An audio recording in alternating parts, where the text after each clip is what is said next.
Hi, everyone. Thank you for joining our weekly Act at Home. In case this is your first one you're tuning into, we do these every Monday and Wednesday at 3 o'clock. It's a 15-minute discussion about one of our issues that we're working on or a fun topic that everybody's enjoying right now, like gardening or cooking. And on Fridays at 3 o'clock, we do a weekly preview and review. So, what we talked about this week and what we have going on next week. So, we hope you can join for more.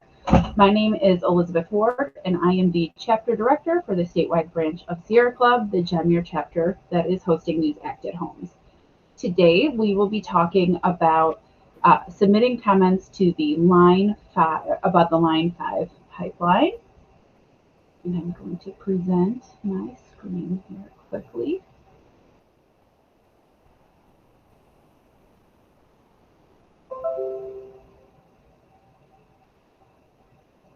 So comments on the pipeline are due July 11th. In case you're unfamiliar with the background of the pipeline, we will put in the below the video, if you're watching on Facebook or on YouTube, you'll see links to previous Act at Homes where we've gone into more details about the pipeline.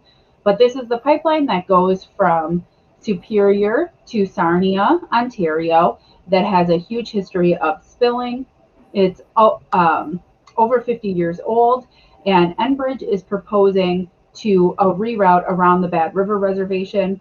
Bad River refused to re-sign their leases with Enbridge and instead asked them to move their pipeline out of the watershed. Enbridge ignored that and is proposing this new pipeline. The DNR is currently accepting comments on both whether or not they should grant the wetlands permit for the pipeline and what they should look at as they do as they put together the environmental impact statement about the benefits and downsides of the project. And we will include links to background on all of this as well. I'm going to turn it over to Jadine. Okay, thank you. So my name is Jadine Sonada, and I am a campaign coordinator at the Sierra Club. And so I'm going to talk through some of kind of what's been going on recently in terms of Line 5. So last Wednesday, there was a hearing hosted by the DNR, which went amazingly. There was over 5 hours of testimony at the hearing. There were so many people that came, over 500 people, and the majority of them were testifying and saying that Enbridge should not get a wetlands permit, which was really awesome. It was really cool to see just the number of people that came out, some of them for the first time, and either just kind of were on standby and listening and being bird bodies in like the virtual room, but also people who wanted to share their thoughts and opinions with the DNR. So that was really great. There was also a really cool event earlier that day, the Communities United by Water event, which we have a video kind of showing what that was. It was a march, a little bit of a protest, some speeches talking about kind of the history of Line 5 and what the issues are surrounding it. So we can share that with you as well after we post this on Facebook and YouTube. Can you go to the next? Yeah, thank you. Okay, so I wanted to share some of the testimony that people had given. I said that it was really amazing. People really put a lot of time into writing out and practicing different details and personal experiences. They talked a lot about Indigenous sovereignty and respecting the land, the importance of climate change. So here there's a few samples of what people had said. First, that the Bad River Band has reasonably concluded that the risk is too high to continue the pipeline through their reservation, but the move doesn't mitigate the risk that they are trying to avoid. The DNR should exercise the same common sense that the Bad River Band did as well. Another is that climate change has already brought us flooding, heat waves, drought, and diseases. It is irresponsible to support a pipeline at this time, given what we know about climate change, and that goes for the impacts in Wisconsin as well as around the country and around the globe. Another comment was that at this time, it would be ludicrous to grant a pipeline. There is growing awareness of climate change. The Ojibwe people are threatened by this, and they carry a language and culture that is unique. The world could lose them forever. So this was a theme that was really picked up on by a lot of people. both from the band and also from the surrounding communities and the state, picking up on the importance of respecting the tribe and their wishes. And then this last one that we have here says, I'm 18 years old, but I'm here because this pipeline breaks my heart and threatens my future. There was a few really great testimonies delivered by people who were younger, and saw this as a really important piece in creating a better future, and one that would be really important to them, especially growing up right now. So, oh, I also wanted to mention that was just what we had on the slide, but I also wanted to mention that we also had some really great media coverage. So you can give a little Google, or we can also share those with you too. There are some really great articles written about the hearing and just the overwhelming support for stopping the pipeline. So that's kind of the overview of the momentum that's been created, and we want to try and continue and push that into the comment period, which is ongoing. And now's your chance. So as hopefully those inspired you, you should write your comment based on what you're concerned about and what you care about. But we do have 4 top line asks of the DNR through this comment period. The first is not to grant the wetlands permit. The second is that the pipeline should be shut down and not allowed through the Bad River watershed. The third is that the DNR needs to analyze the upstream and downstream climate impacts. So looking at how this new fossil fuel infrastructure would enable more carbon. And then the fourth is to ensure that the Bad River Band and other tribes who have ceded territory that the pipeline would pass through are full participants in the process.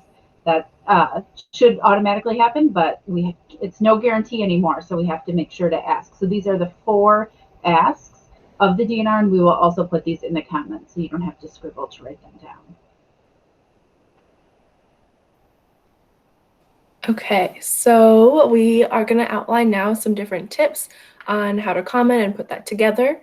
The first is just a reminder, you might have heard this from us before, but if you did make an oral testimony at the hearing, please resubmit that in comment form. It's always great to make sure that that's on the record.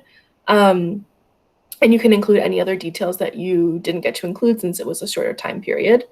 You can feel free to reference our talking points, which we will also send out after this, which has a lot more information about kind of like impacts, history, etc. You also have more space to talk in the comments than you would have if you had testified at the hearing. So feel free to get into details if you'd like to. You can kind of expand on your thoughts. And the last tip I have on this slide is just to make sure you emphasize your ask.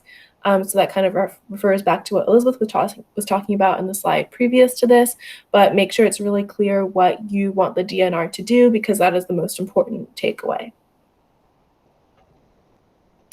And then in terms of actually writing your comment, the first thing you can do is just to introduce yourself and say who you are, where you're coming from, what your perspective is. And then you can outline your main points. So that might be talking about your asks or kind of a main issue that you want to focus on. And then you can feel free to use facts or stats or other data or information to back yourself up. And in addition, you can use any personal experiences or examples that you have handy or that you think would illustrate your point well. That always helps to kind of like fill out why something is so important. And then make sure at the end or just throughout your comment to tell the DNR what you want them to do. So that could be to deny the wetlands and water permit, or to make sure that the EIS is fully encompassing what it needs to encompass. But make sure that they know what you are kind of backing up in your comment. For submitting your comments, they're due July 11th again, so that's this Saturday at midnight, or I guess at 11:59. And you can email your comments. This is the email address where they're accepting comments. Don't worry, we will put that in the comments as well, so you don't have to scribble that down. In case you don't want to write a comment from scratch or build off of it, we do have a website page on our addup.org. We'll put the link to this as well, where there is already a sample comment in there, and you can just add your personal story or your personal message about why you care about it, but that way you don't have to start over.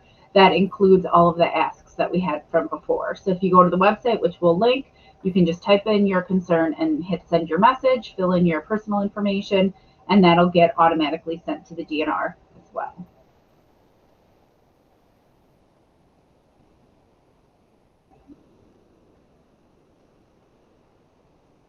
So that's all we have for you today. So thank you for joining us for this Act at Home.